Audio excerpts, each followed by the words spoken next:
Good morning, all the participants. Good morning, Mr. Teguh. Hello, Mr. How are you, Sol. Mr. Teguh? I am very good. Recording in progress. I hope you today. Yes, I'm sorry, I have a bad connection for today. no problem. All right. We already have Miss Chef Nicky over here.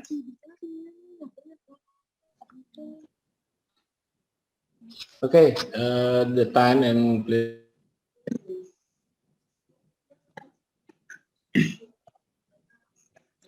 All right. Good afternoon for all the participants. For all the team from CMEO, Mr. Zul, and also our speaker for today, Chef Nicky Fernando, and our guest from industry, Mr. Sunardisong from Hotel Jakarta Cikini, and for all the participants, students and teachers for all around Indonesia, welcome to our second meeting for webinar series CATC Toolboxes on Apply Basic Techniques of Commercial Cookery.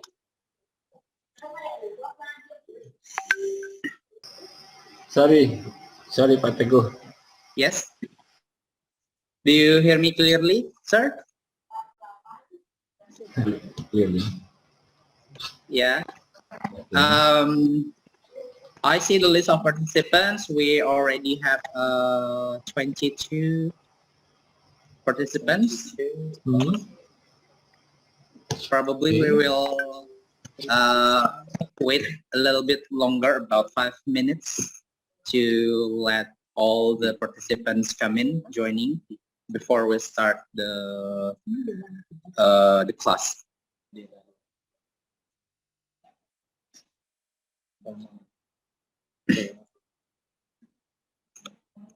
Don't forget to fill your presence. Later, Mr. Zul will share the link for the presence. And also at the end of this class today, Chef Nicky will give some assignment. So in order to get your certificate, you have to attend all 2 meetings, like yesterday and today, and then you also have to finish the assignment. The assignment is just a simple multiple questions. There are 20 questions, if I'm not mistaken, 15 or 20, I'm forget about it. We'll see later. Just the multiple question, and then we will share it later after the class.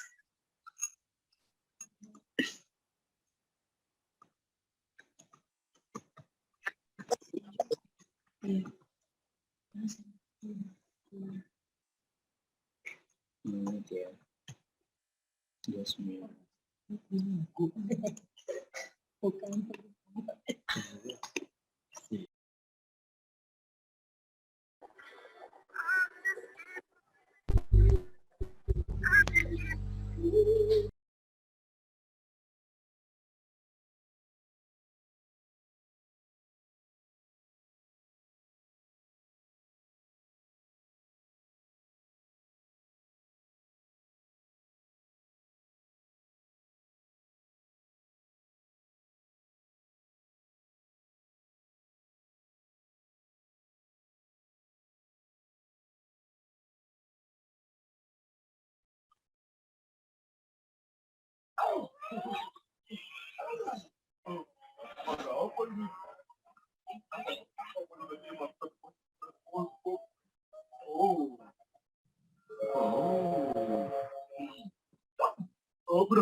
jajan ini. Nilai Pak.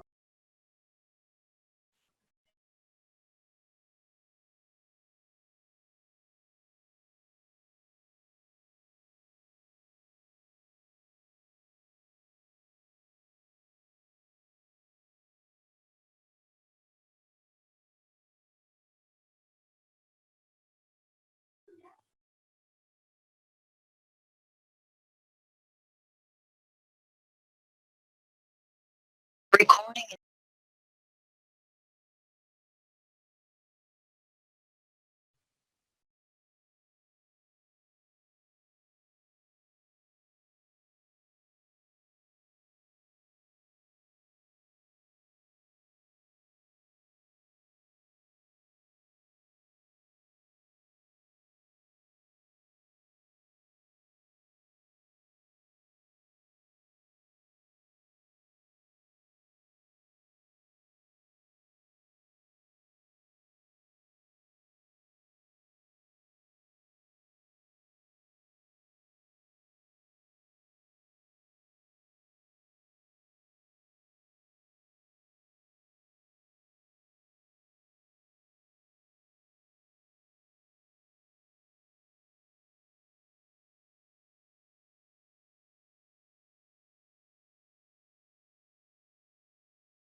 All right.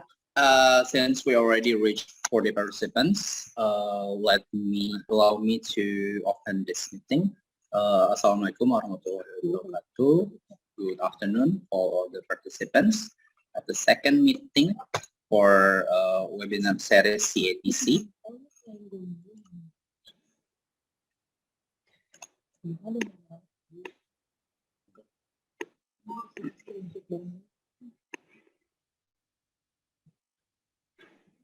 Welcome for all the participants for the webinar series of CATC Toolboxes on Apply Basic Techniques of Commercial Cookery.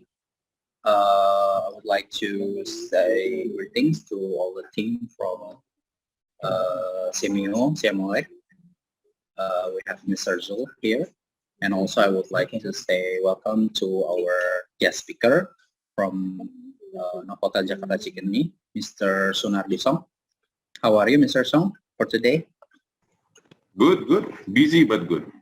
Thank you, sir. And also I would like to address our speaker today, the head of culinary department, Metland School, Cilengsi, Kabupaten Bogor, Chef Nicky Fernando. Good afternoon, Chef. How are you? Good afternoon, sir. I'm fine today. How about you? I'm very great. Thank you so much. And also I would like to address all the participants from vocational schools, the teachers, students from all around Indonesia, and also this. I hope that this webinar will give us new, insightful minds for all of us, pursuing from the apply basic techniques of commercial cookery. Yeah. And I would like also to remind you that in order to get your certificate, you have to participate in the both of meetings that were conducted yesterday and today. And also there will be an assignment at the end of this meeting will be sent in the chat room. So in order to get the certificate, you have to attend all the meeting and also finish the assignment. And for the attendance, Mr. Zul will share the link later in the chat box. All right, yesterday, Mr. Nicky Fernando already opened some of the material. He talked about what cooking method. That's one of the cooking method in commercial cookery. And we also already discussed about it with Mr. Song from Hotel Jakarta Cikini about what kind of preferable techniques in commercial cookery, especially in a hotel. We already also have discussion from some question from all the participants. Yesterday, Ibu from Nusa Tenggara Barat, she asked some questions about the industry, in the kitchen industry or restaurant industry, about how the industrial kitchen don't really see they see all the participants, also sorry, all the applicants based on their qualification and skills. No matter the gender, no matter or their backgrounds, it's not that they see on looking for the employee. It's all about skills. And then today we're going to talk about the very basic skills, basic techniques in the commercial cookery with our speaker, our main speaker today, Mr. Nicky Fernando. I think that's all from me. I will just give it to Chef Nicky. Chef, the time is yours. Okay, thank you, Mr. Can you help me to show my PowerPoint, Mr.? Sure.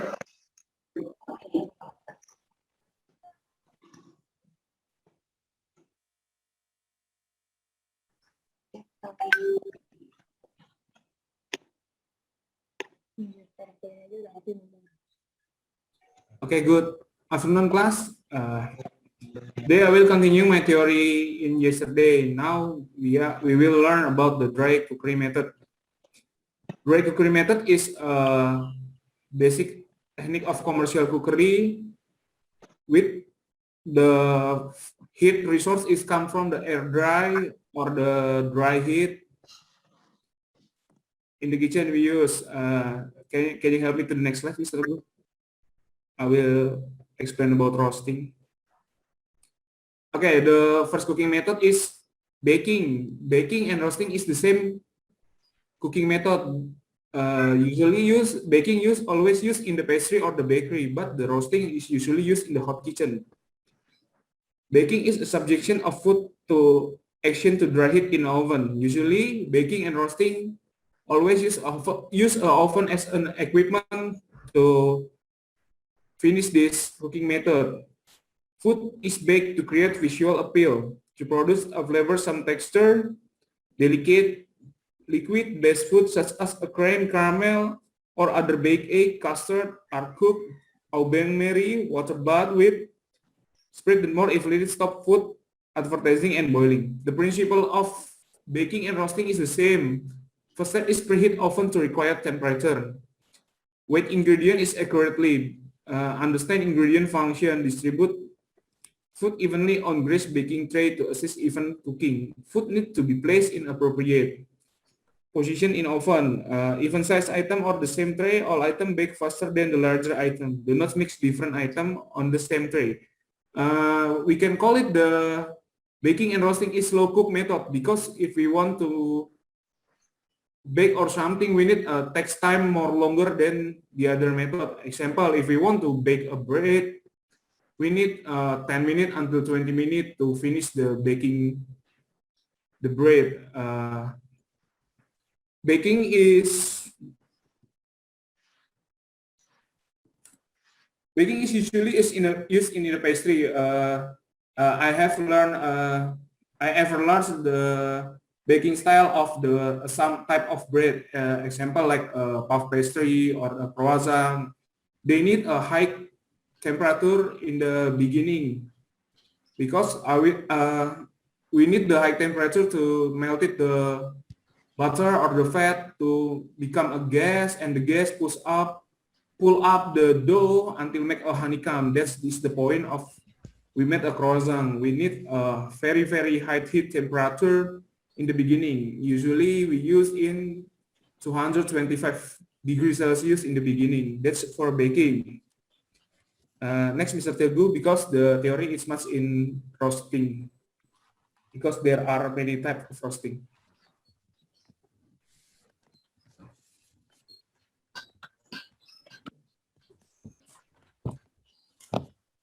That method is same with the baking, but if we want to roasting, usually use in the hot kitchen. Before we roast something ingredient of something food, usually there a marinade process. Marinade process Juga kemarin kan kita masukkan itu ada problem dengan bisa masuk dalam online. There's a marinade process. Usually 1 day or 1 night before we roast the something ingredient or some beef cut or meat cut of the other. We usually marinate in 1 day. Marinating process is we need first is protein or something we want to marinate. And then we need an acidity to help to tenderize the something, that ingredient. After that, we need an oil, we need an herb, spices, and seasoning. But in some method, we only marinate with the curing or brining method. That is only salt and sugar. Only salt and sugar, and the ratio is 2.1. 2 for salt and 1 for sugar. Before we roasting, all items should be seasoned. That's I told before, that is a marinade process. Large roast should be raised to prevent from the frying melted fat. Item needs to be based during the roasting progress. Basting process is same like when we are braising something food. Basting process is we pour the liquid of the ingredient to on top the surface. The ingredient usually we use help to get some liquid with butter or oil. That function is to keep the surface still moist. Start in a hot oven to seal dew, then lower the temperature to low. For we roasted a big protein, we need very high temperature too, because the function of the high temperatures is to seal the surface of the protein, to keep the dew inside of the protein. That method is same like we are searing the beef before we roast it. That's usually we do it in the hotel. We sear first the beef, we tie it, we sear, and we roast. That's it. If we roast it big cuts or for carving in the dinner service, is usually we roasted the beef is only 2 until 3 hours. But that's great is only in a medium or medium well, because this safe level of that's a safe level for the beef, because if we made the well done or just done and there's some gas one medium, we can serve without another finishing again. But if there's a gas one to well done or just done, we can grill it for a moment to take that level of cooking. Roasted vegetables should be started in a hot fat before placed in the oven. Usually, if we want to bake something vegetable, we will start with the sauteing the vegetable first. It's not too longer, only maybe 10 seconds to let all the hot fat cover all the vegetable, and then we season well for the finally taste, and we place in the oven. Roast meat should be roasted before carving to prevent excessive loss of dew.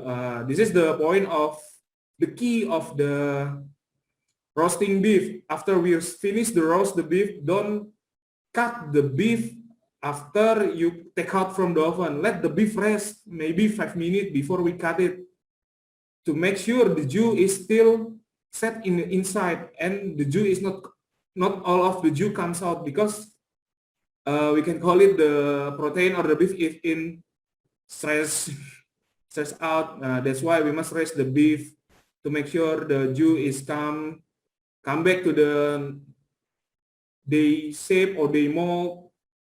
That's why we must rest the meat after we roast the beef or something. And then check the doneness with thermometer or dew running. Clear in poultry, pink in the red meat. That's an indicator for we check the well doneness level for the poultry is they all comes out the very clear liquid in the poultry. That's we call it the poultry dew. And the pink in the red meat. If we saw the pink liquid in the red meat comes out from the beef, it means the heat inside of the beef is going well, and we can check. Usually when the pink dew comes out from the beef, we will get the medium level of the beef. And then when we are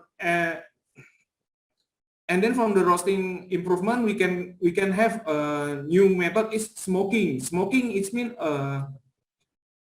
improvement of the roasting process, but the smoking is need more takes time more longer, maybe 12 until 1 day, because the fire resource we come from only from the smoke. But if we can finish the smoke, we will get a perfect taste, because the beef what we are smoking will be consist a smoky taste. Usually we made it for pastrami, salami. The method is, we can call the method is roasting, but we are not use the oven, but we are use the smoker. First, we must burn the charcoal first. After we burn the charcoal first, we will pour, or we will give a very a chunk of maybe a barrel, maybe a tree, to give a extra taste for the smoker. Iya, For the di Bispar tapi bahasa Inggris. Mana aku ngerti. or we will give the extra taste for the smoking beef for pastrami and salami. Maybe next, Mr. Teguh.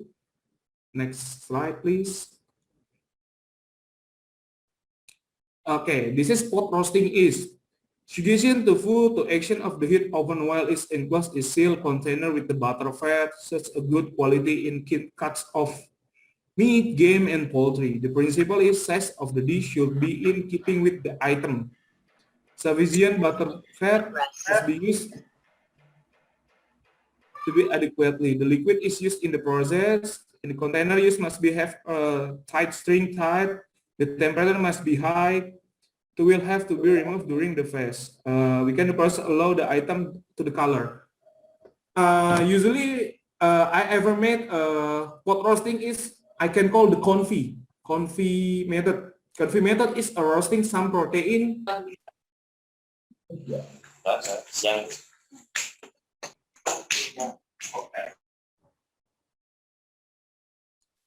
Confit method is usually we roast a slow roast the protein with this protein fat. Usually we made is duck confit. Maybe in the country they made a pork confit. First step to make a confit. First step we want to make a confit dish is we marinate the protein maybe 1 until 1 day or 1 night. Maybe I ever made in 3-day marination time to make sure the taste get into the protein. I have experience. I made a duck confit. I cured the duck 1 night. After 1 night, I marinated the duck. I will skin off all the duck, and I made the duck oil from the duck skin. I made much because I need the duck oil cover all the duck breast for confit. Confit is very long time because we use only 60 until 70 degrees Celsius oven. That's why the process will takes more long time. They start from the hot oil or the butter or the fat. We make sure hot. We pour into the protein until cover all the protein. We close with the foil, and then we roast it until 6 until 8 hours after I'm done to make the duck confit. This is the classical method of to make confit, and the result of confit is the life age of the protein is more longer than the roasting, because this protein is really done, well done. There is no more blood, there is no more juice, there is no more protein, because that time is kill all of the bacteria and the microorganism. That's why the life age of this food with the confit style is more longer. Usually, if we want to store something we confit, is just put the protein and pour the fat. After that, we seal it and we put in the chiller. That's safe because all of the protein will be covered in the butter.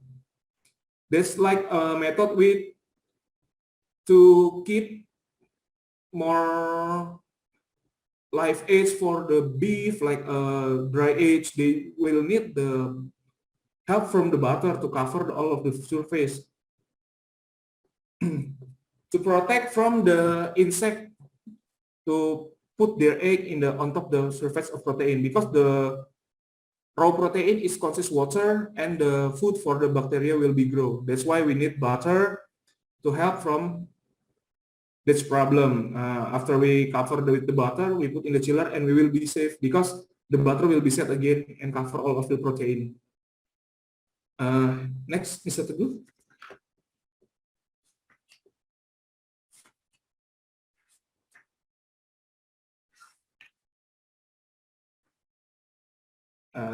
Can give me a next slide, Mr. Teguh?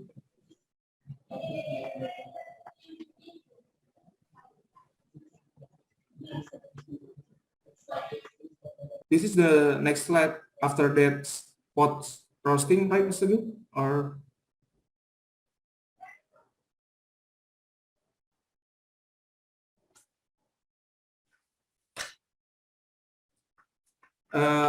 can I get my PowerPoint before, Mr. Teguh, in the grilling?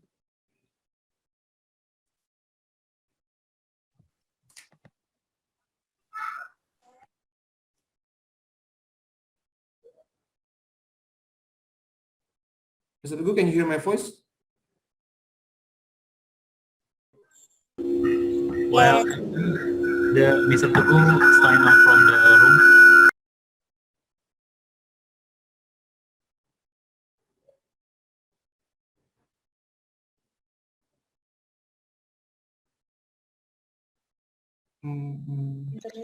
A moment, sir. My laptop is having trouble with the internet, so I will get refresh for, because I have the presentation on my laptop and my voice is on my phone, so it's different device.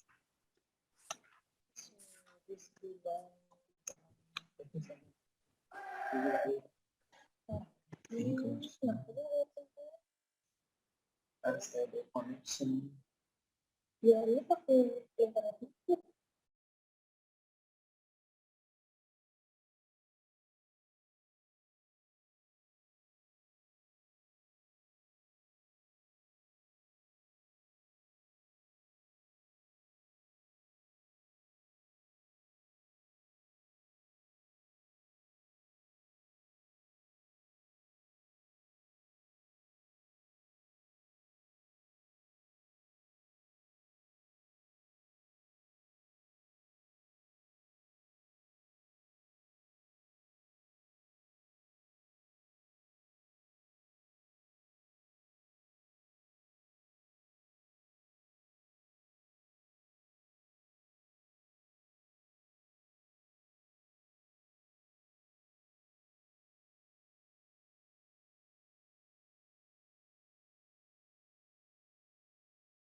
I have the PowerPoint on screen, Chef.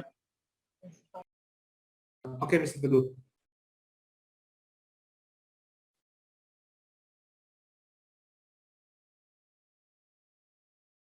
Okay, we will continue the theory today. The next method is grilling. The subjection of food to radiant from the heat above the below food is also known as a broiling. Why do we grill? Grilling is a quick method of cooking suitable to prime cuts or meat, poultry, and fish. Grilling seal of the food, which is a cooked to crispy and golden color. Grill can be achieved in 3 different ways: overheat, charcoal or char grill, barbecue, heated grill plate, underheat, salamander, between heat grill, and plates or bar. Grilling, grinding, and we can call it that is a grilling, grinding, and broiling are all dry heat cooking method that shoots heat often from the below. Grilling method is usually we make it done in the oven. Jadi we first we grill it and after that we roast it. Usually for the big cuts of the prime cuts, usually like a whole tenderloin or a whole sirloin, maybe full rib eye. First step is we grill it first in the grill, or we can call it the black iron with the bracket below the black iron. We must make sure to make it the black iron is very hot to make a grit we can get a great mark for our beef. After, if we use a very hot black iron, we will easy to get a mark on the beef. After we get a mark on the beef in the all side, in the all of the surface of the beef, we will finish it in the roasting time. That's why the grilling is the very short method, because we can only take a mark for the beef. Because after we get a mark, as usually we will get a little bit smoky taste and a caramelized taste, because the sugar consists of the beef will be burned in the hot grill, and we will get the caramelized taste from the grill process. The difference is grilling with griddling is the equipment we use. Usually we are grill the protein is use a black iron to get a mark. But for griddling, we use a flat top of the heat resource. Usually, the material of that griddling equipment is a stone. That's why if we want to griddling some protein, we must preheat the griddling first. Takes a long time, maybe 30 until 1 hour. We need to make sure the temperature of the griddle equipment, because the flat top of the surface, the griddle is a stone and very big and wide. That's why we need takes more time to preheat the griddling. The method is same.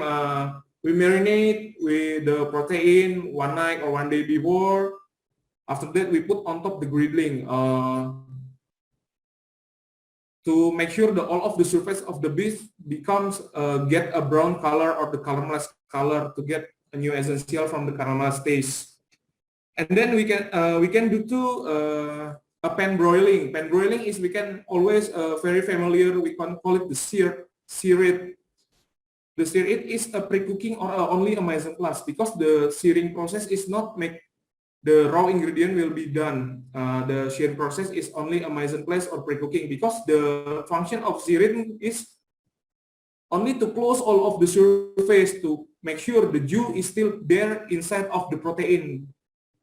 If we not share something and we are only whole raw protein, after we done from the marination time, we put onto the oven with the medium temperature, maybe like 130 and 150.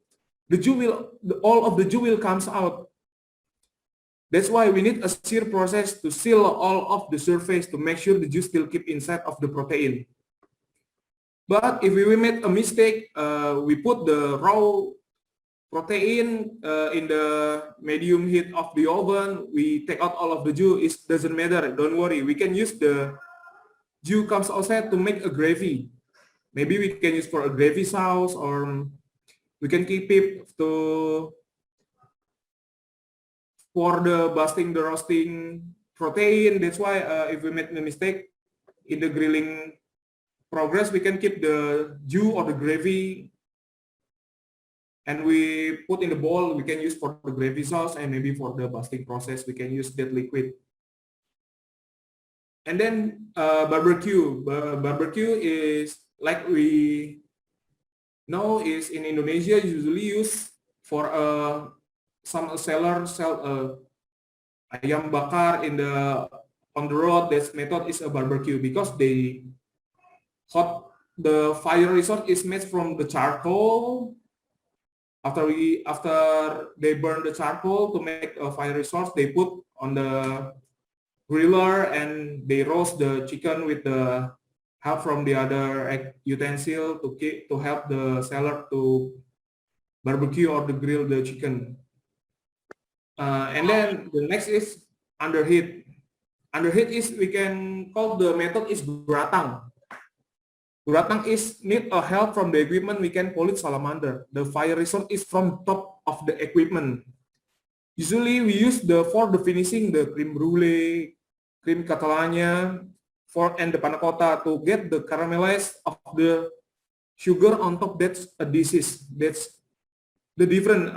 Oven, the fire resource is from the below the oven, but the salamander from the top of the top part, because that's why we can use the salamander to get a color on top the something this maybe for the lasagna. If we made a big lasagna for event or for the wedding,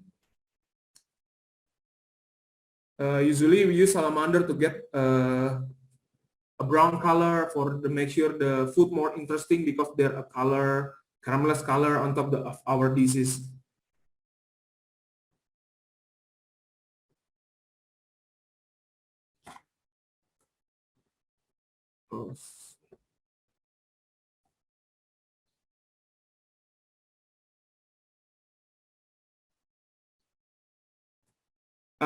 And then in some of the, and I ever see in the Middle East, they use a method with heat grill plates or bar. So the heat resource is come from the between, from the top side and from the down side. After they made some finished marinade for the protein, they cover all of the protein, all of the surface, the pot with the foil, and then they put to make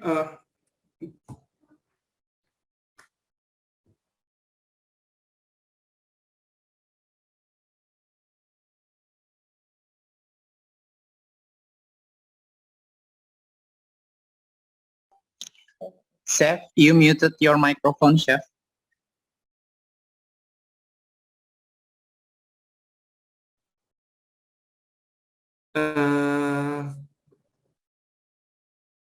the last word I say, where in Mr. Teguh? From the begin of grilling.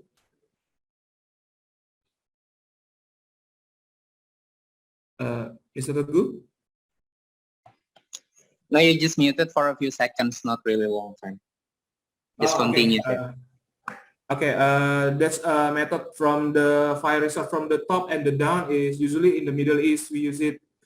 Usually they grill or they roast some camel in the big size. They use that method. The fire come from down and come from top. The top resource is from the very burning charcoal to get the fire from the outside. And then when we are made some Indian food, we can hear the tandoor oven. The tandoor oven is like a big pot of like a flower pot, but it's more big. The fire is come from the down, and usually we use help us to put the dough into the top side, into the side of the tandoor. That's usually we use that method to make like a pita bread, like a naan. Usually we use a tandoor oven. Next, Mr. Teguh.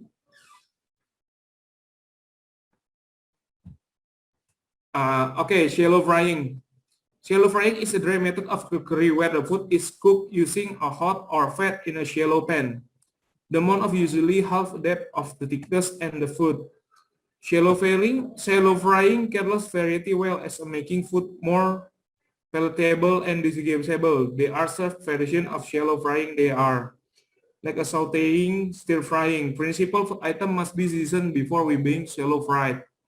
Food item must be placed in a hot fat to seal it. Food item must be well drained after cooking.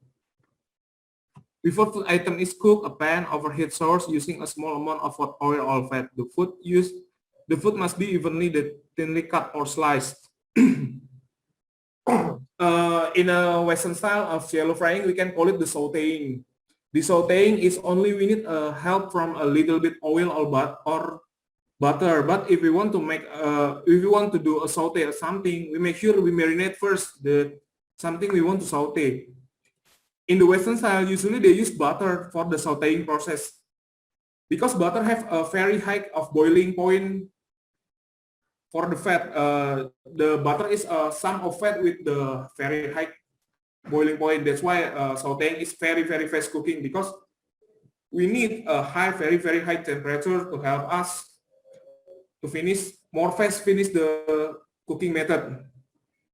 And then when we are look in the Chinese food, maybe Chinese dishes, the shallow frying is usually we use it with a wok. We play with a wok with the high pressure burner. That's why we can shallow frying too. But in the Chinese, there are very much a little bit tricky technique to play with wok, because there is all of the people is there is not all people can play with the Chinese food, because they all with full of the technique when we are playing in the wok. But we can still call it the shallow frying, because they fast. They need a big fire to get a very high heat temperature to finish our food. The pan and oil must be hot over before adding the food. That's why we must make sure our oil or our fat there in the boiling point of that fat characteristic, because all the fat, there's a different boiling point. Example, butter, maybe we can push the temperature until 200 to 250.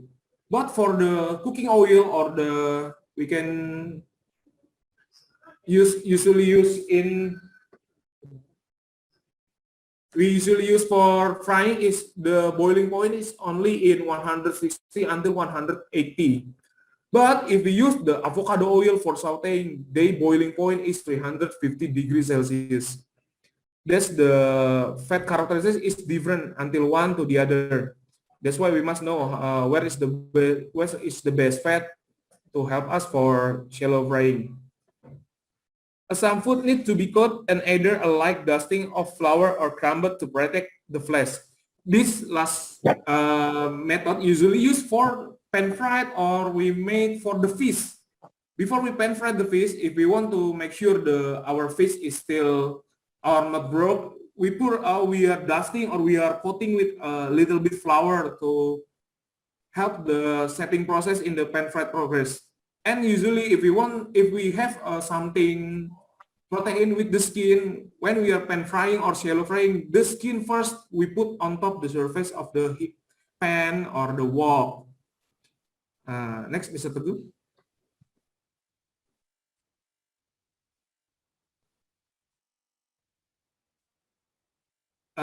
Okay, dry method of the cookery. Deep frying is subjecting food to heat while it's interested in hot fat. Principle: all food items should be seasoned prior to coating with the expression of the chips. Meat, poultry, and fish should be able to cook quickly, not too thick. Potato must be dry before frying to avoid splatter of hot fat.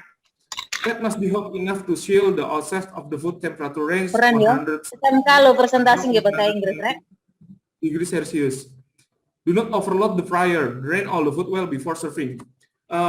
What's the difference between deep frying and the shallow frying method is, deep frying method we need a very much oil. When we are made deep frying method, we must make sure the something we want to deep frying all of deep in the oil all is cover all of the something we want to deep fry, because that's we call it the deep frying. We can dip all of the something we want to deep fry. For the potato, make sure must be dry before frying to avoid splatter of hot fat. So if we want to deep frying something contain very much water, we make sure we make it dry with a kitchen towel or kitchen paper to make sure the water is will be, because if there's a water in the high oil temperature, it will be hazardous for us as a cook, because will be there a little bit hot oil will get our skin, or maybe something will be risk for our as a cook or a professional food handler. That's why if we want to deep fry something, make sure all of that something must be dry. Meat, poultry, and fish should be able to cook quickly, not too thick. And so if we want to make some deep frying from the ingredient from the fish, from the chicken, or from the meat, usually it's not too long we deep fry it, because if we are too long for we deep frying that ingredient, that will be overcooked. And the principle of overcook for the protein will be tough, because they will come back to the muscle will be set again, come back in their normal position. That's why it will be thick, and then that's why it can become tough is all of the water comes out. That's why we only see the muscle and the connecting tissue from the protein. That's why if we make some fish and chip or something, we can deep fry the fish with the butter. It's not longer, maybe only 3 until 5 minutes, because the fish is very easy to cook and very easy to done. Usually we deep fry the dish, the ingredient, anything we want to deep fry. The temperature is 160 until 170 degrees Celsius. There's two type of deep fryer machine. There's automatically of deep frying machine and the manual. If we use the manual, we must make sure to control the temperature, to keep the temperature between the 160 until 170. But if we use the automatically deep fryer machine, we didn't worry again, because the electronically or the automatically will be control our temperature, always there in the between of the degrees Celsius. After we deep fry anything, don't forget we must drain all food well before serving. Why? Because the oil is very much drain or get inside to the something or disease. That's why we must, after we deep fry the something, we must put on top the kitchen paper or kitchen towel to make sure the oil comes out from the something, because it's too much oil in the some disease or some food is not helpful for us. Okay, next, Mr. Teguh.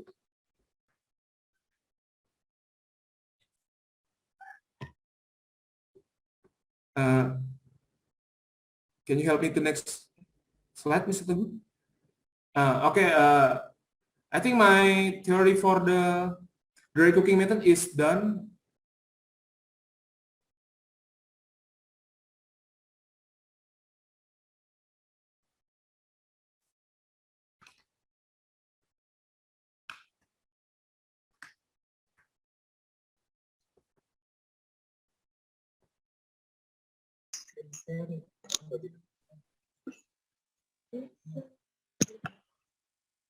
Mr. Go, I'm done with my slide. Maybe.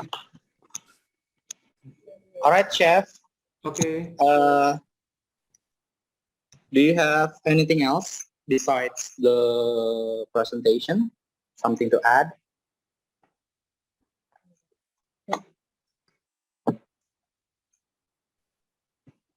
Maybe. I'm only reminds to you to remind of the all of the participants. I have some assignment for they work it out to finish the assignment, Mr. Teguh. All right, then. We can back to the assignment later, but perhaps for all of the participants who actually have the questions, you may just write down your questions on the chat box on your Zoom app, or you maybe just raise your hands and then open your mic, and then you may just ask it directly. I prefer you ask it directly so we can hear your voice and see your face. Or maybe if you're just too shy to do it, just chat me on the Zoom chat. All right. That's actually a question, Chef.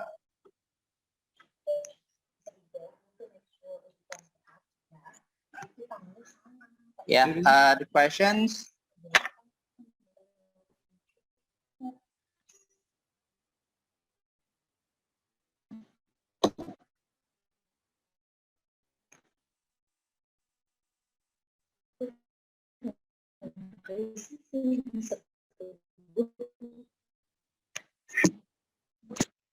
All right. All right. While we're waiting for the questions from the participants, I would like to give time for Mr. Sunardisong to give some words about today's material. Okay, I'm not going to give words on that, but it's interesting because we have 75 now participants. May I know, well, some of you are a lecturer, I believe, or a teacher in a school. May I know what motivates the students to learn or to step into kitchen and learn cooking, if I may ask, and if someone want to answer that?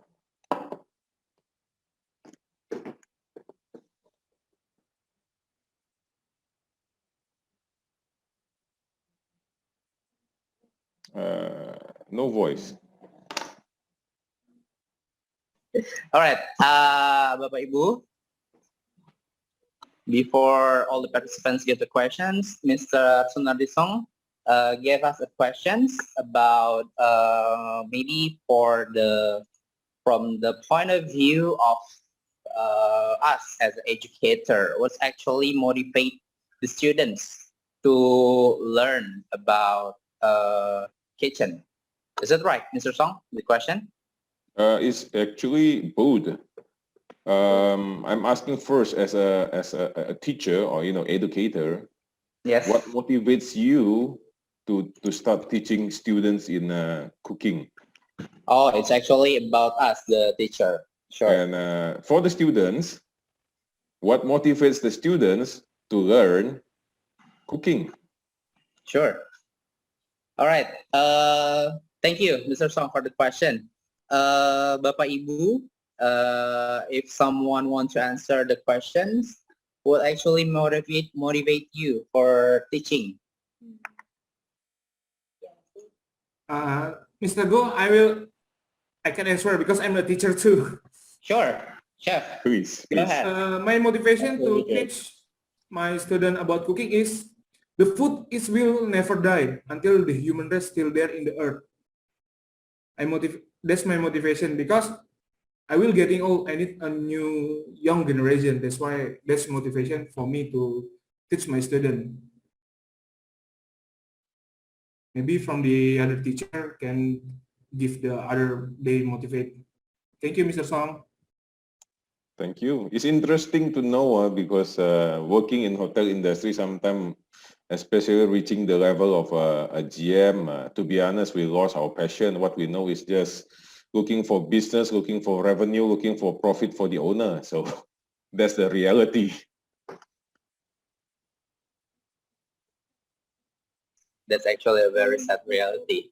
So Yes, unfortunately. Yeah, maybe other teacher wants to add something. It will be a very great discussion. Anyone? Maybe probably I will just ask myself because myself is also a teacher. And fun fact that I was in hotel industry for a very good 8 years. I worked at Grand Hyatt Hotel Jakarta and also Hotel Indonesia Kempinski Jakarta. And then suddenly, bam, I'm here in Metland School as a teacher. A lot of people ask me, "Are you mad or something? Why did you leave your job at hotel?" I've been like, I was a bar supervisor, my last position in Kempinski, and then suddenly I decided to move to become a teacher. Yeah, a lot of people maybe say that are you mad or something? Are you lost your mind?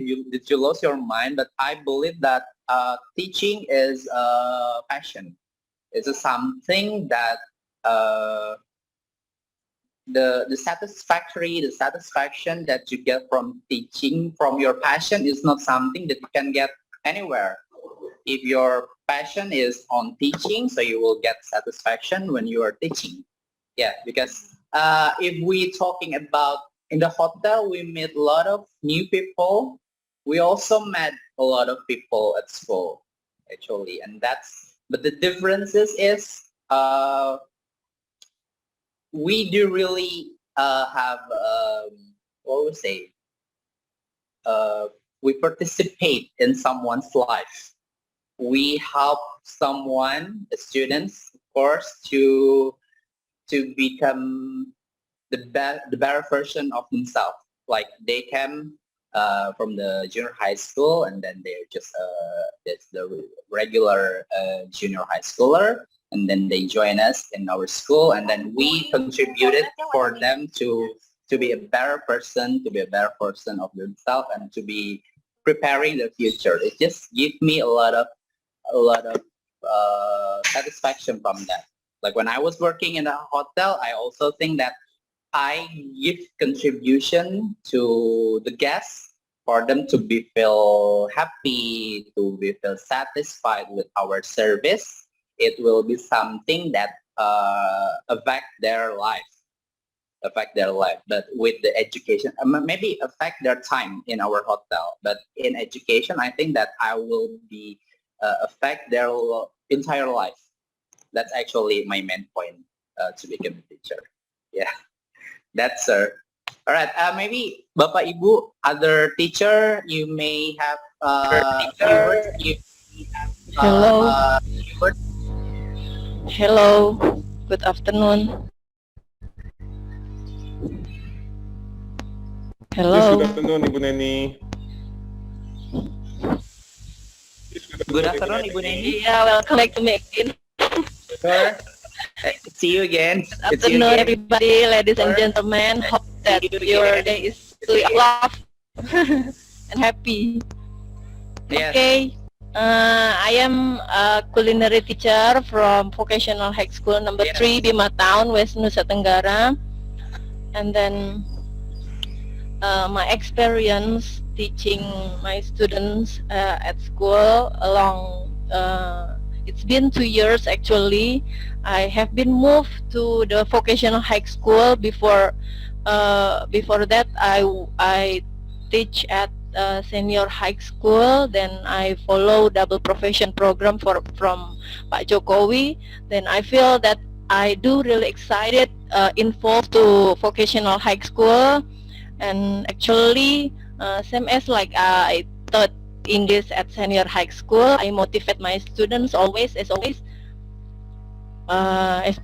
working in the kitchen is something happy. I think something heavy and easy. If you think that it is easy, you will be happy. Then the food will be tasty.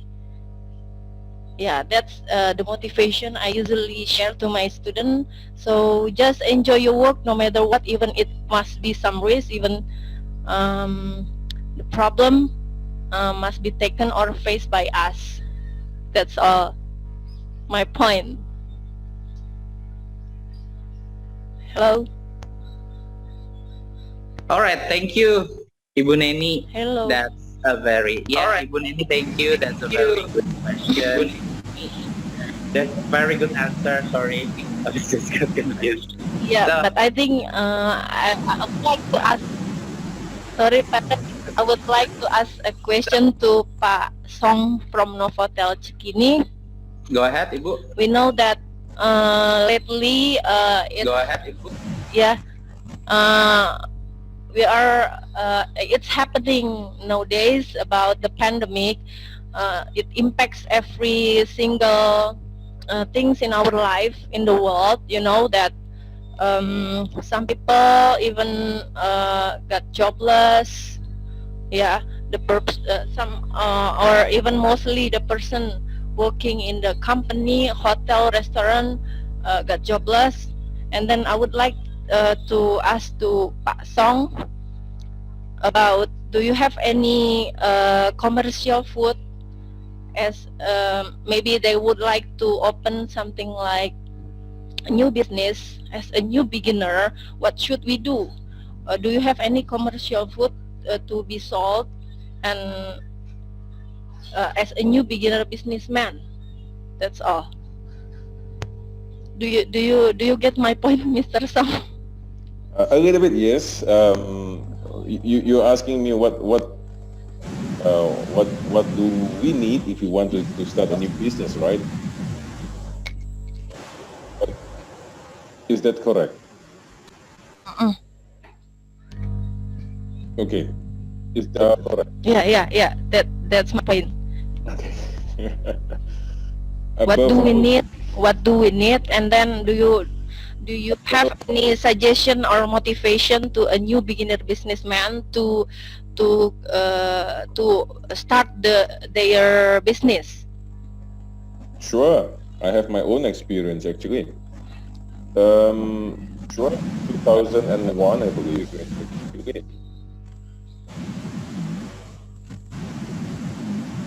It's a little bit noisy, but anyway, I will try. 2001, I started my own business. I was 22, I believe. I was 22 years old, returning back from overseas. As usual, some of us work overseas, returning back with some cash. We tend to have a dream to start or to own a business. I don't have a lot of money at the time. I have limited resources, so I need to ask a friend of mine to be a partner in my business. I started off selling or producing. I'm sure everybody knows these dim sum. That's what I do. That's what I did actually at age of 22. I purchased equipment. Well, above all things, I need to have my own skills. I know how to produce dim sum at that period. I learned it. I tried it. Error was there were a lot of errors before I start to produce a beautiful looking siomai.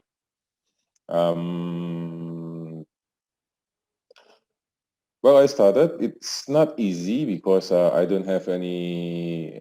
Unlike in a hotel, you have purchasing, you have this, you have that. There's nothing. So I'm the person going to the market, buying the seafood on my own, cutting the shrimp on my own, washing the shrimp on my own, cutting the chicken on my own, marinating them. The whole process normally took 4 to 6 hours for the production. So waking up early in the morning or late in the night, depends on how you see it, 1 a.m. in the morning, going to the market, finishing off at 2 and start to produce midnight, 2 or 3 a.m. And I need to finish it by 6. I try to finish it by 6 because I need to go to the food court and start to serve my dim sum because dim sum is a breakfast food. It's tough, it's tiring. The reward is very small because I produce 100 portion of dim sum. I sold maybe 50, 60 if I'm lucky. Sometimes I sold only 20 or even 10. It's demotivating sometimes because thinking, all the hard work that I work into producing this, nobody is appreciating my products. So slowly I started to lose my motivation. I don't want to do this anymore. It's too much of work. And I think I need to go back to work. A friend of mine said, no. You started just 2 months ago. Let's continue down the road. You don't know what will happen. Maybe it will be better. Maybe it's not. Let's see. I said, okay.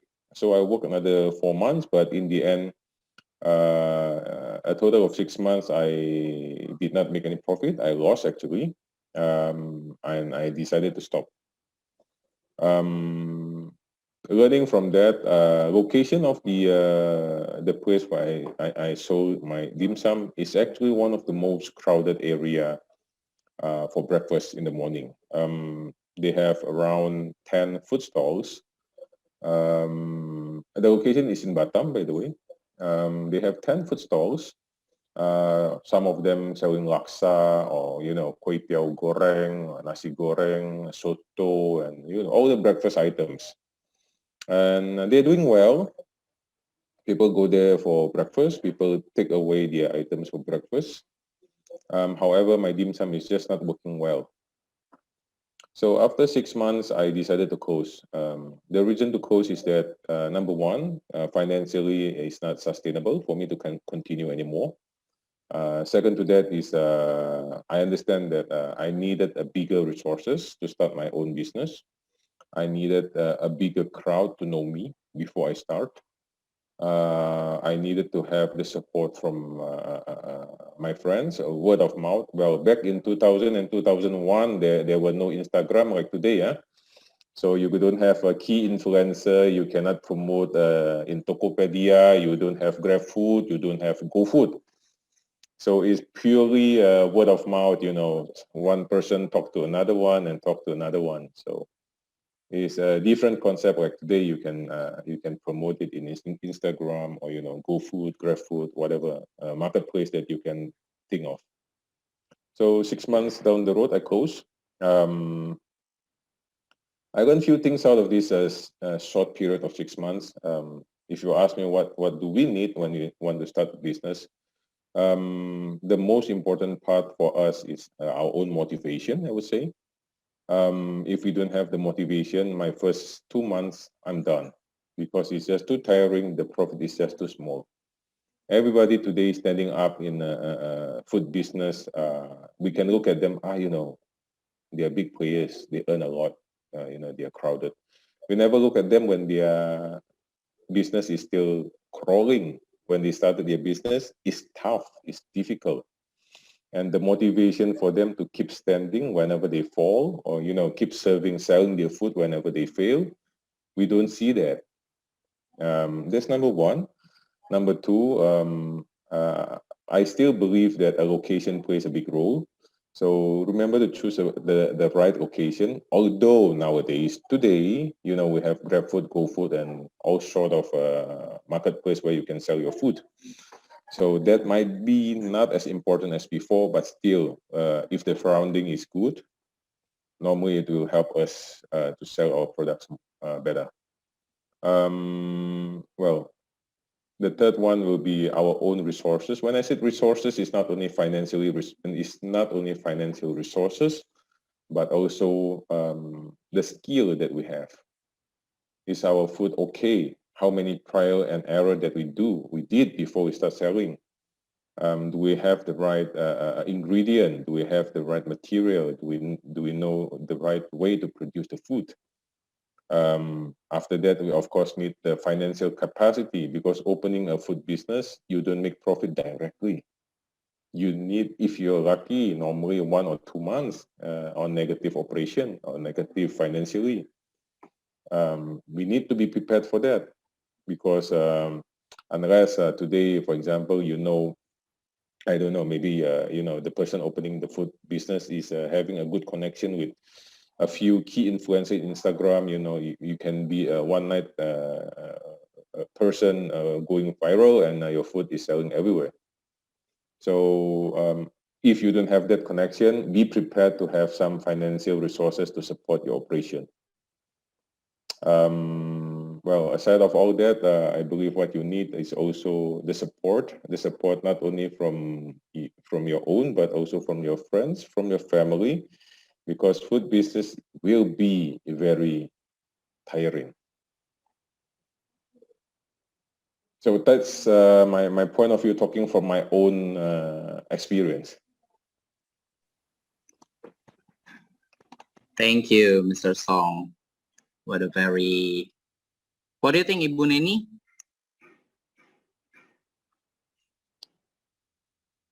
Ibu Neni? Yeah, thank you so much for explaining your or sharing. Yeah, thanks so much for sharing about your experience, Mr. Song. It means a lot for us and motivate us to be better again in future. All right, thank you. Just a little fun fact that I think that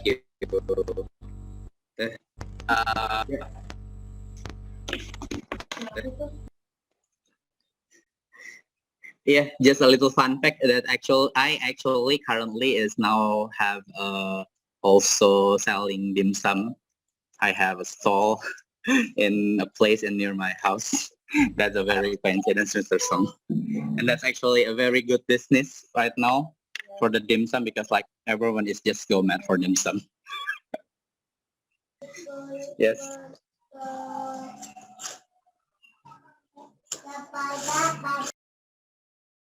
Is there someone who also want to share something? If not, I think I will read some questions that already flooding on the chat room. A few questions. Probably some of it will answered by Chef Nicky, but maybe another ones also I have. I may ask the point of view from Mr. Song, but we'll see. Okay, first question for Chef Nicky, perhaps from Mr. Yusuf from SMK Pemenang, Lombok Utara. Chef Nicky, Mr. Yusuf is a little bit confused how to distinguish the sauteing and shallow frying. The difference about sauteing and shallow frying.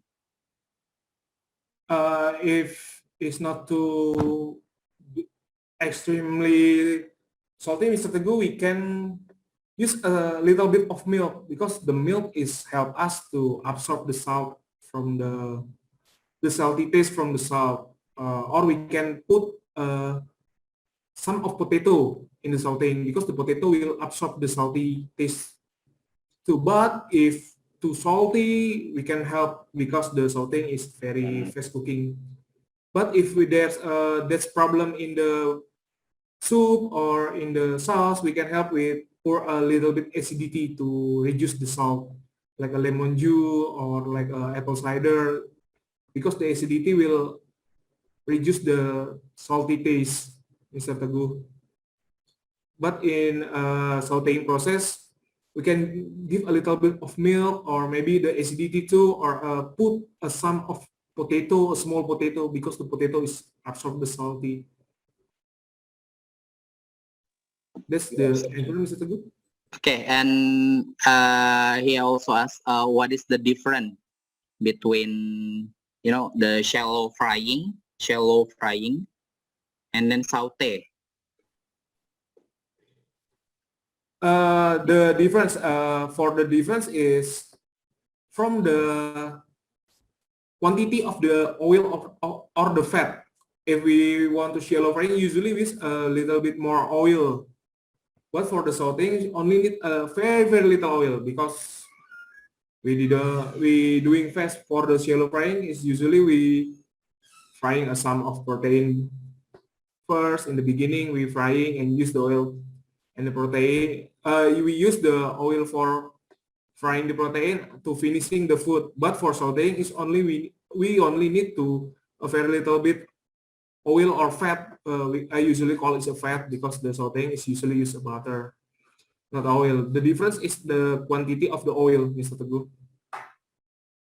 All right.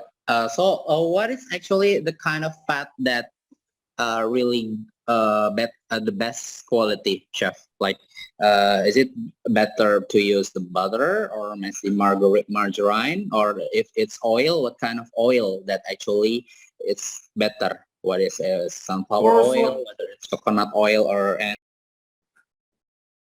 For sauteing is the best fat is butter, still butter, because the butter will help us to give more additional taste and the shiny for the finish.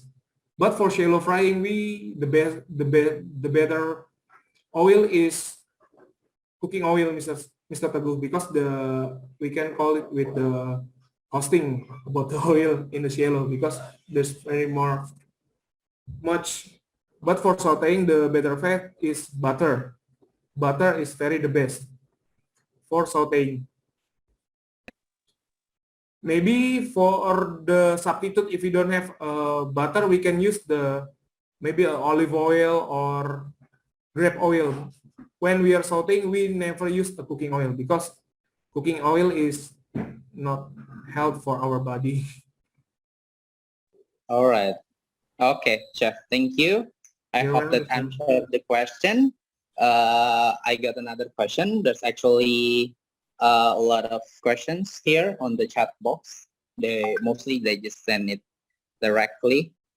Yeah. The next question, chef.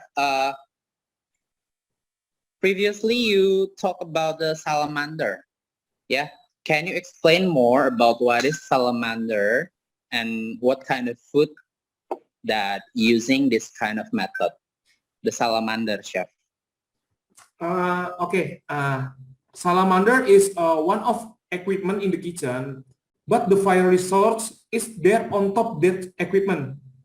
If we can see the oven, the fire resource there from the down part and the top side, but for the salamander only on top. Usually we use salamander for the gratang method. Usually we made a potato gratang. Maybe we want to make a finishing for the lasagna to make a beautiful color on top, Mr. Teguh, because the fire resource from the on top. So if we sprinkle cheese on top the lasagna, we put on the salamander. First step is the cheese will be melted. For the second is the color of the browning cheese of the caramel or the caramelized cheese.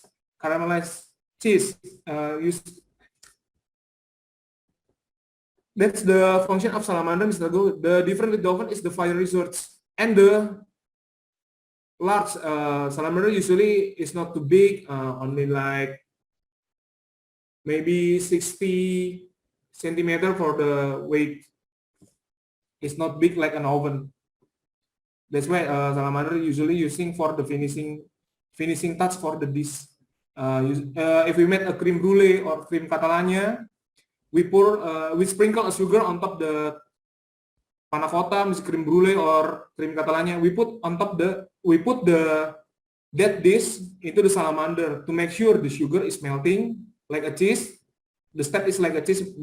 We melt it and we get the color or the caramelized taste with the salamander.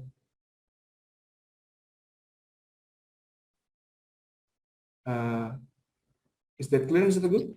Okay, great. Thank you, Chef Nicky. Yes, That's actually, I hope that answered the question about the salamander, because maybe some of us never heard about it, salamander, because it's, if I'm not mistaken, it's actually literally the name type of lizard salamander. They use this for the type of the oven that give the heat from the top of the food. Yeah. So we have it in our school, yeah, chef? Yes. Okay, that's very great. All right then. Before we jump into another question, that is actually someone from student Professor Mr. Song asked about the motivation for the students. Why do they want to learn cooking? And there's a student from Metland School, Vanjali. She wants to answer the question. Explain. Vanjali, are you there? But yeah, she said that you cannot turn on your camera because, okay. Yeah, no problem. We can hear you still. Okay, sorry to bother earlier. I heard that Mr. Song asked student motivation in cooking. So I want to answer it. When I was little, I really liked to see a very good food arrangement. From a food maybe that was just ordinary, but after being given a scratch of art, food can look very little bit expensive and very tempting. And I feel that food is an art because I really art so much. So since that day, I think every single dish had a deep meaning. And cooking is honesty, which is poured into an art in food. Thank you. Wow, that's actually a very wonderful question. Answers, yeah, Panjali. That's a very deep meaning. They have a deep meaning because, yeah, I do really agree that cooking is art. Yeah, that she said that cooking is honesty, which is poured into an art in the food. Yeah. Well, that's very motivating. Yeah. From Vanjali, she likes it from she was a little. Me myself also love food from I was little. I mean, who doesn't love food? Everyone loves food, right? But not everyone can see the art in food, and that's what motivates the students to learn about cooking. Wonderful. Thank you, Vanjali. That's really opened my mind. Or then for another, thank you, Vanjali, Clara. Okay, that's actually if someone's another participants, the students also want to answer the question, I recommend you to just type your question or if you want to answer, just open your camera and open your microphone. Yeah, okay then. We continue for the question and answer session. I told you that that's a lot of flooding question, Chef Nicky. Another question, Chef Nicky. Yes, Mr. Chef Nicky told us that roasting is conducted using oven. Yeah, roasting with oven. And what is the difference with baking? Baking and roasting, if you say that it's both of using oven. Yeah, maybe you may answer that first. Okay, Mr. Teguh. The difference from that method is where we use that method. When we are work in the pastry and the bakery, we call it baking with the oven tool. But when we are work in the hot kitchen, we can call it roasting. The difference only on that on where is the department use that method. Sure. When we are in charge in the pastry or bakery, we can call it baking. But when we are in charge in the hot kitchen, we will call it roasting. Okay. That is actually a very simple answer, yeah? Just where you perform the method, Chef. Yes. Yeah. Okay. Sure. All right then. I hope that answer. Another question. Oh yeah. Sorry. Well, actually, Chef, you already talked about it yesterday, if I'm not mistaken. But perhaps you may explain it again more, because the next question is this participant is ever heard about the method of sous vide? Yes, You Mr. Teguh. explained yesterday, right, sir? And could Yes. you more explain deeply about this method, the sous vide? Okay, Mr. Teguh. I ever seen a sous vide method when I continue my studying in university. First step for sous vide method is we marinate first the beef or the protein one night or one day before, like the other marinade process. After that, we put in the vacuum packing to make sure to take out all of the air on top the plastic. But today now there's a sous vide machine we can see in internet or maybe in everywhere, so we can see the vacuum meat on the vacuum pack, we push it with with a needle from the sous vide machine, Mr. Teguh, after to give some flavor maybe. After that, we put in the simmering water in the 60 degrees Celsius, maybe for a couple minutes. We turn the protein until the food a little bit setting. After we finish the sous vide process with the technology, with the sous vide machine and the vacuum pack, that's after we finish that, we can give another process for that beef. For example, we sous vide the beef first with the sous vide technology. After that, we can grill the beef and we can sear the beef. The result is the beef is more tender and more soft, more tasty from the other method. If we are not use a sous vide, I think a sous vide is a classical method.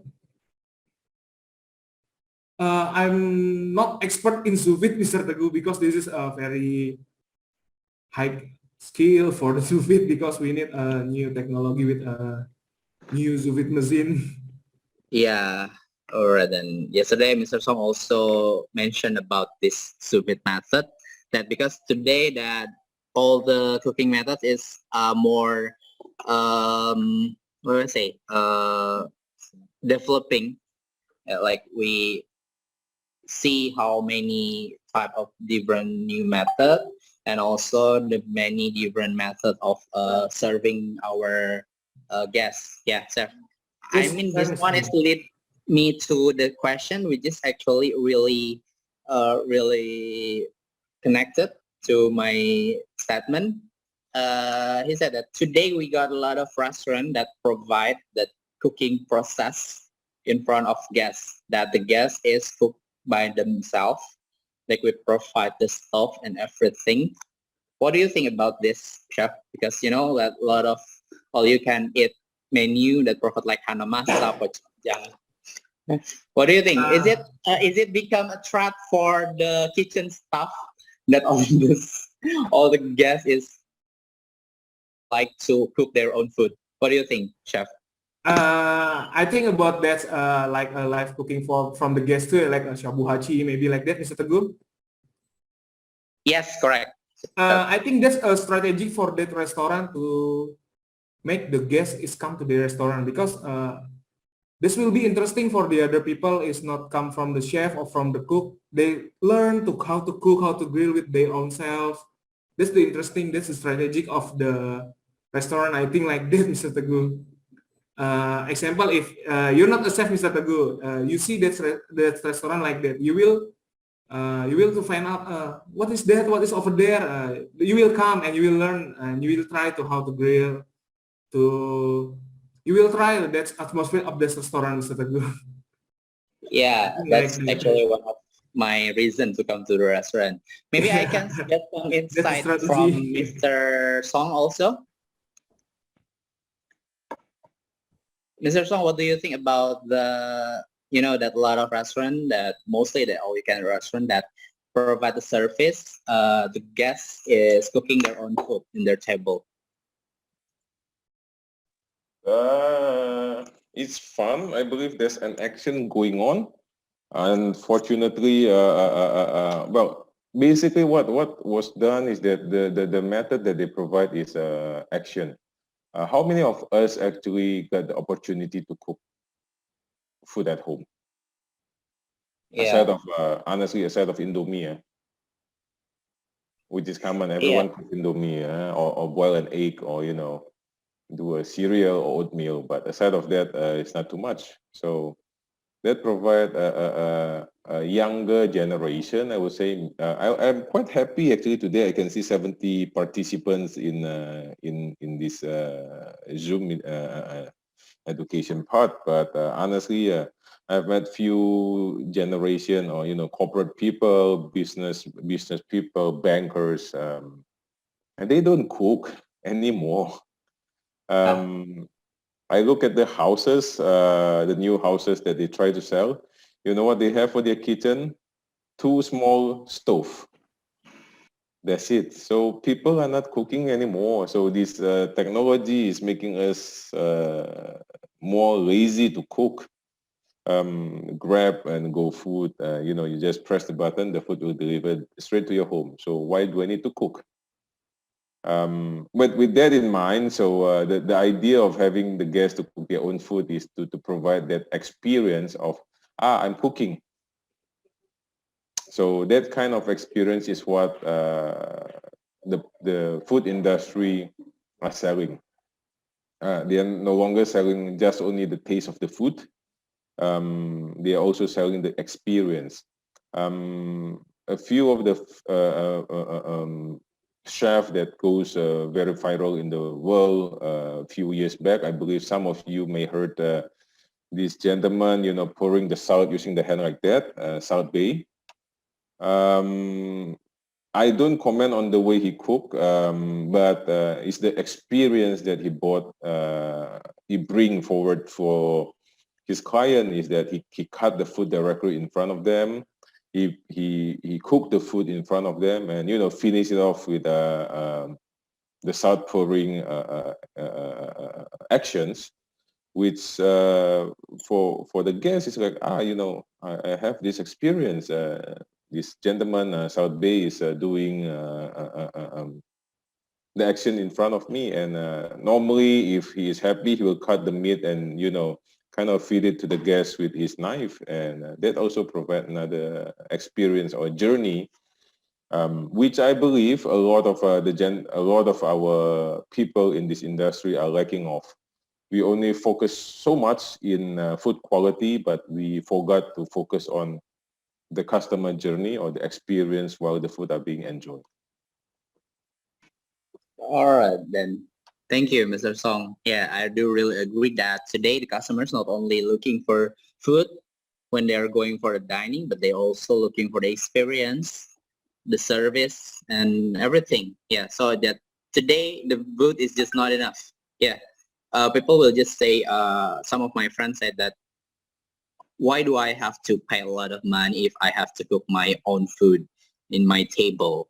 Yeah, I mean, I have the chef to do it for me. Why do I have to spend like, because you know that those kind of restaurants charge you for about from 100 until even 700,000 rupees, and then you just cook your own food. That maybe some people would think it's just mind-blowing, they're too expensive, but I really agree with what Mr. Song said, that it's not only about the food, it's also about the experience. Like, yeah, you don't really have to cook right now. That in your house, you just grab your phone and then open the app, and then bam, bam, bam, 20 minutes, your food is in front of you. That's not the really experience that we have every day. Like, all right, thank you, Chef Nicky and Mr. Song, for the answer for the question. And I got another one question. The question is just keep coming. No problem. We still have a lot of time. You just put your questions on the chat box, or you just message me directly, or you just may open your camera and then post your questions. Oh, this one is really interesting. The answer question. Okay, the question is, using of grilling and frying method sometimes will lead to safety concern because using of the hot oil and also charcoal and everything. What actually do you do about it, Chef? Sorry, can you repeat the question? Yeah, using of some methods like grilling or frying maybe have some safety concern, yeah, Chef? Safety, Yes, because of the using of the charcoal and the hot oil. What do you actually in the kitchen do about this, Chef?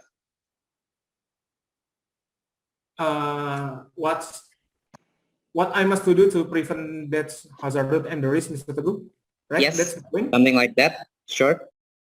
First step is we must analyze, or we must learn what the character of this fat we use for frying first, to keep us from the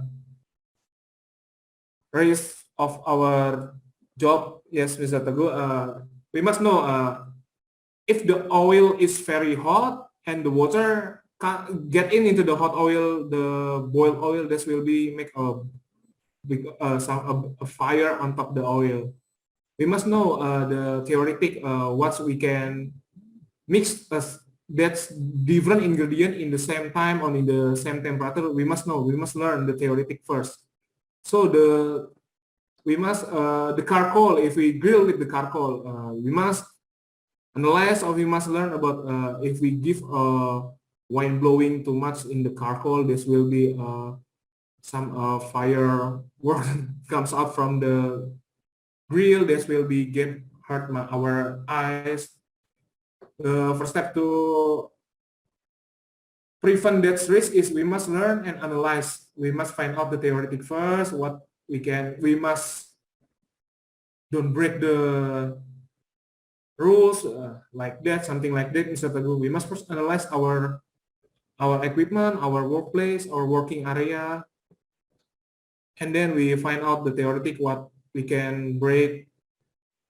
And if we know the theoretic and we analyze the workplace or work area, I believe we will save from the risk and the hazards to dangers for ourselves, Mr. Teguh.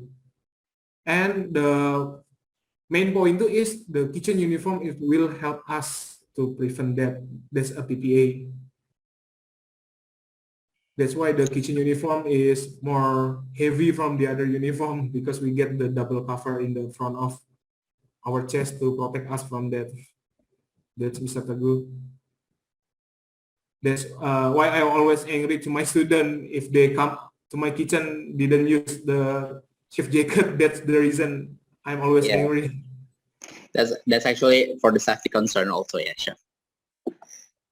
All right, thank you, Chef Nicky, for the question and for the answer. maybe I would like to have some insight from Mr. Song also about the safety concern in using the like charcoal and hot oil. What do actually your establishment do for this thing? Well, we are talking about industry. So when we talk about industry, of course, the kitchen are well equipped with fire protection system. We have a fire protection device just on top of all our cooking equipment. So if a fire occurred, it will have a automatic fail-safe and CO2 will be discharged and automatically distinguish the fire. We have also fire blanket in place, so in case fire does occur, our kitchen team will be able to directly take the fire blanket and distinguish the fire with it. If you ask me, safety concern of using charcoal or oil, well, cooking is sometimes hazardous. That's why we need to prepare ourselves. Our work in my place will be our worker. In the school will be students. If they are not sure on how to cook a dish, don't let them cook. It's interesting just now, Nicky shared about Chinese kitchen. In Chinese kitchen, there are elements or there are requirements to be able to cook, even to the simple dish like fried rice. I was working with a Chinese chef, a Hong Kong gentleman, who entered the kitchen at the age of 12. The gentleman, when he is a dropout of school, of course, he did not like learning. Well, don't take this part as an example, because it's not a good example nowadays. I'm referring this as back in 1960, 1970. So at that time, education is expensive, education is difficult, education is challenging. The world is not as beautiful as it is today. He is the 6th out of 12 children that his parents have. So of course, cannot afford to send everybody to school. So some of them need to start to work in a young age. So he entered the kitchen at the age of 12. What he did was he was washing only plates, do not have any opportunity to cook anything. His job is mainly to wash the plates, to wash the pots, whatever the chef finished using. And then 2 years after that, he got opportunity just to become a vegetable washer. So instead of cooking, he is being upgraded from washing pots, plates, and everything to become a vegetable washer. From vegetable washer, he slowly stepped up again to become, in Chinese, they call it as cutter. So Chinese kitchen, I mean. Cutter is a function of the kitchen where their main job is to cut all the vegetable, fruits without having the opportunities to cook. He spent another 2 years there. So in total, he spent 6 years. And then after that, the 7 years only, he is allowed to start to cook only fried rice or fried noodles or something else, but nothing fancy. So imagine it took him 6 to 7 years just to touch the wok. So it's different nowadays. Us here today, we go into education sector, we directly can start to cook. Back in those days, it's an effort to be able to start cooking. So safety concern, yes, we need to know the exact actions to do, because in the end, kitchen, when we work in kitchen, unfortunately, there are certain risks. Well, not only kitchen, I believe.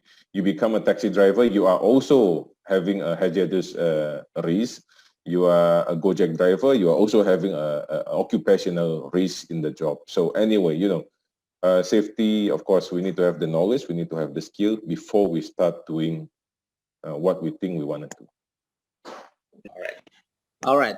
Thank you, Mr. Song. Well, actually, I want to ask one question for you, Mr. Song, regarding this.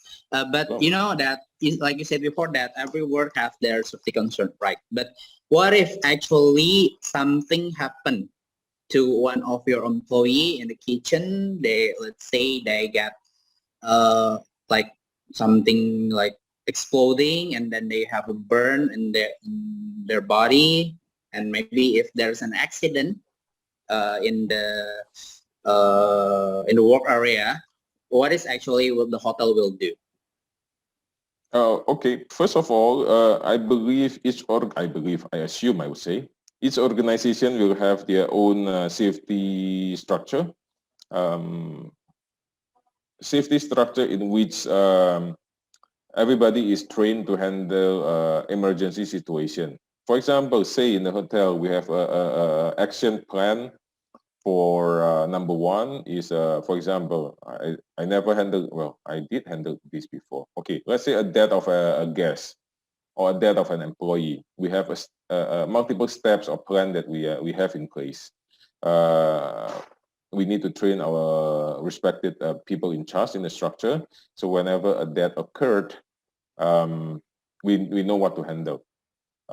Interestingly enough, in kitchen nowadays, explosive or, I never handled that before, but cuts, yes. People accidentally cut their finger or, accidentally put their knife too deep here and then, cut their own shoulder and whatever. So cuts, yes. What we have is we have emergency action in place. So a person with that, I have a running clinic, so open every day. So of course, first aid or first response is to bring them to the clinic and receive the treatment over there. And then after, if the treatment cannot be resolved, we also partner with two hospitals nearby as part of the hotel contingency plan. If you work in international chain, normally you will need to have a contingency plan. So in case things happen, you know where to go. As in Novotel, we have two hospitals that we partnership with. So whenever we have either our employee or our guests are having emergency situation, we know where we can direct them to.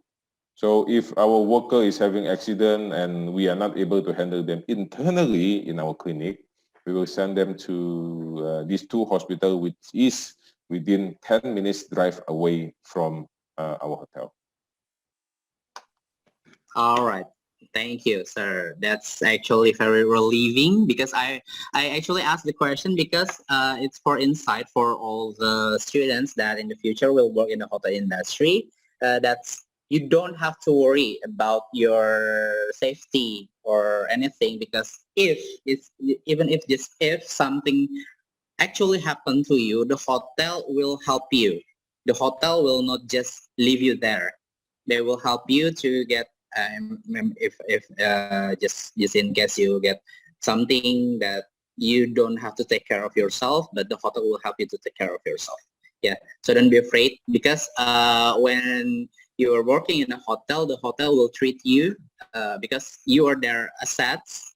They will give their best to you, so you just don't be afraid. Yeah, but still you have to always concerned about your safety while working, like Mr.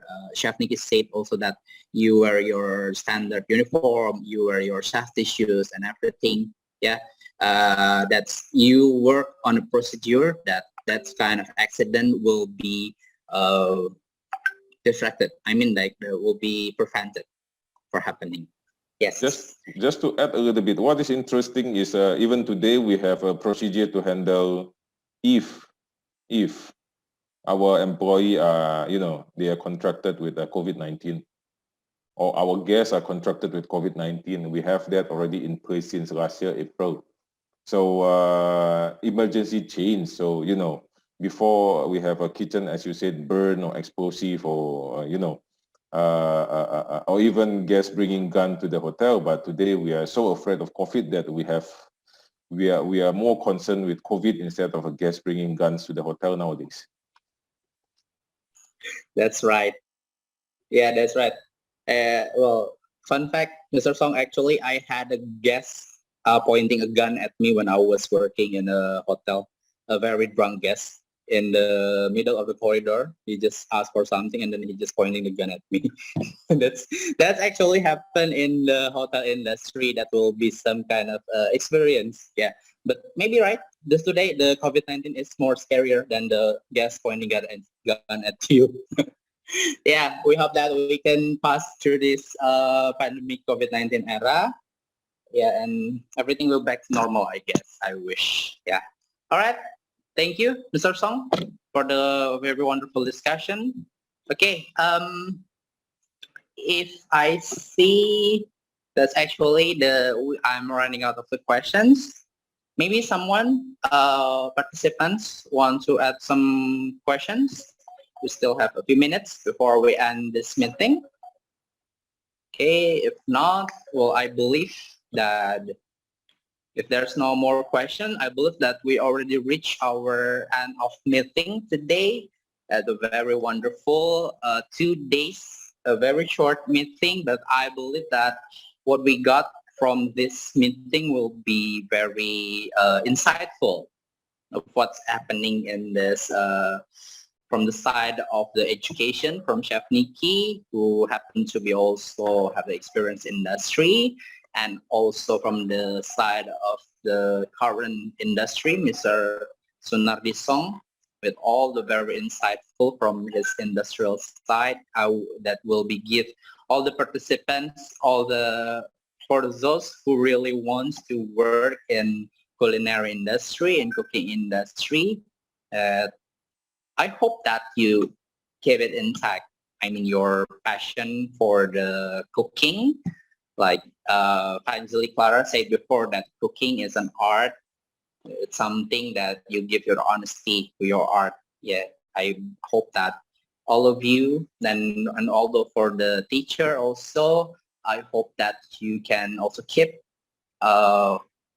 fighting for creating a better future generation in the culinary industry.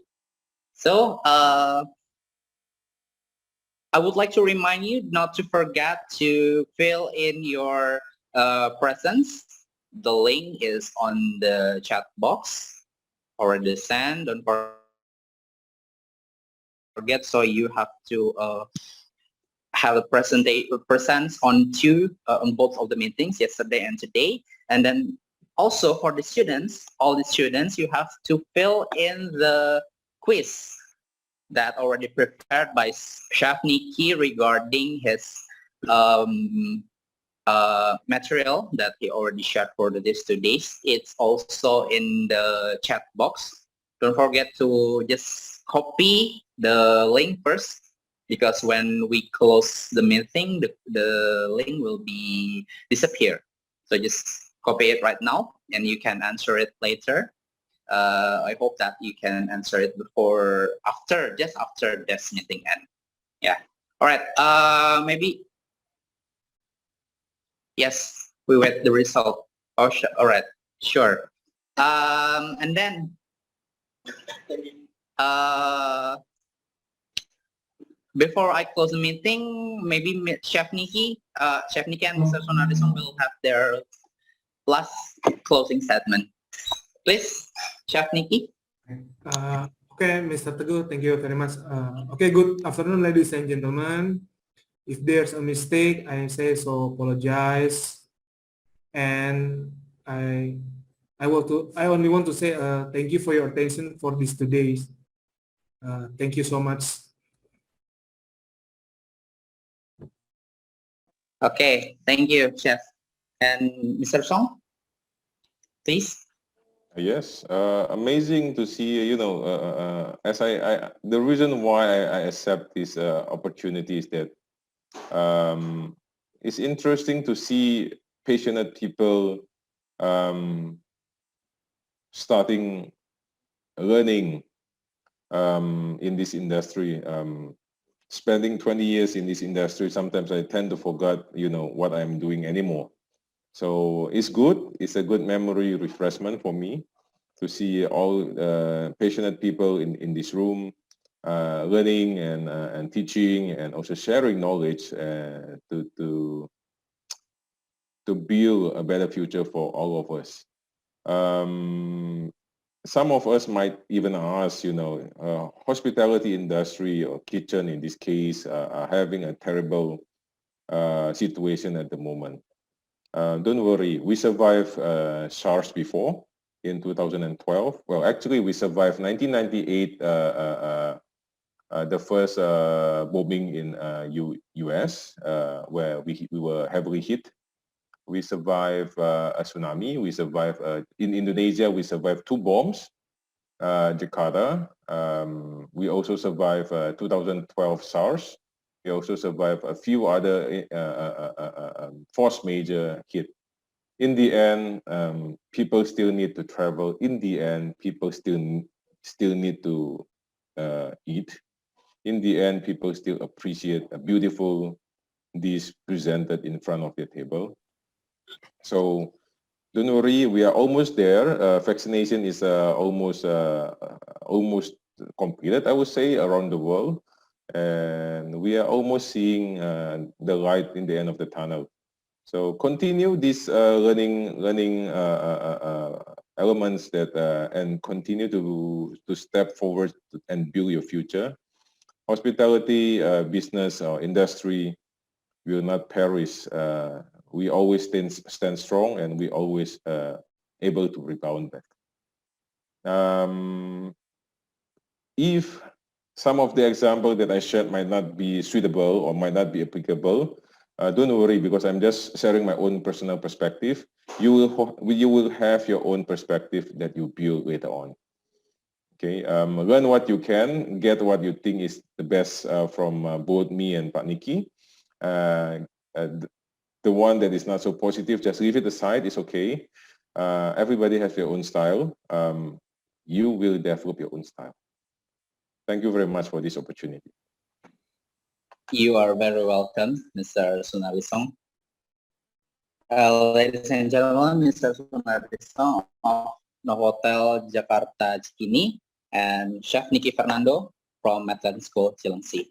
And then this is actually the end of our meeting. I would like to thank you all once more for the Semolek team, for facilitating this meeting, Mr. Zul, who always never tired of contacting me and then coordinating with me according to this meeting. I'm so thank you for your help to make this meeting happen, Mr. Zul. You're welcome. Thank you. I hope we can work together next in the future also. Yeah, we still have a lot of, yes, thank you very much. Thank you, thank you, Chef Nicky, for the material and everything you give in this meeting. Thank you, Mr. Sunarlisong, for all the industry insights. And thank you for all the participants for the webinar series of the CATC. And I hope that everything that we got today will be very useful for your future, for the future chefs that present here in the meeting. Just like Mr. Sunardi said before, that in the end, the hospitality industry will never end. So you will always have your future in the hospitality industry.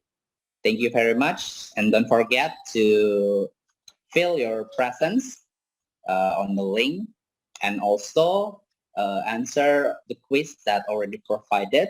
Also in the chat room, I wish you to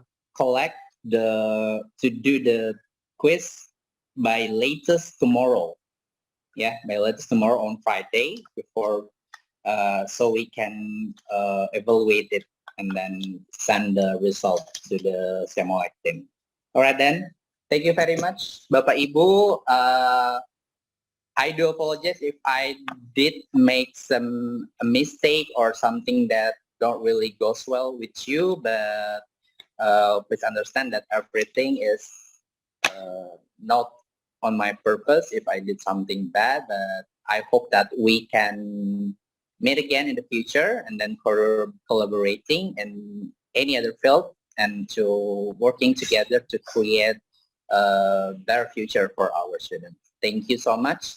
My name is Teguh Rinaldi Putra. Wassalamualaikum warahmatullahi wabarakatuh. Waalaikumsalam warahmatullahi wabarakatuh. Thank you, sir. Thank you. Thank you.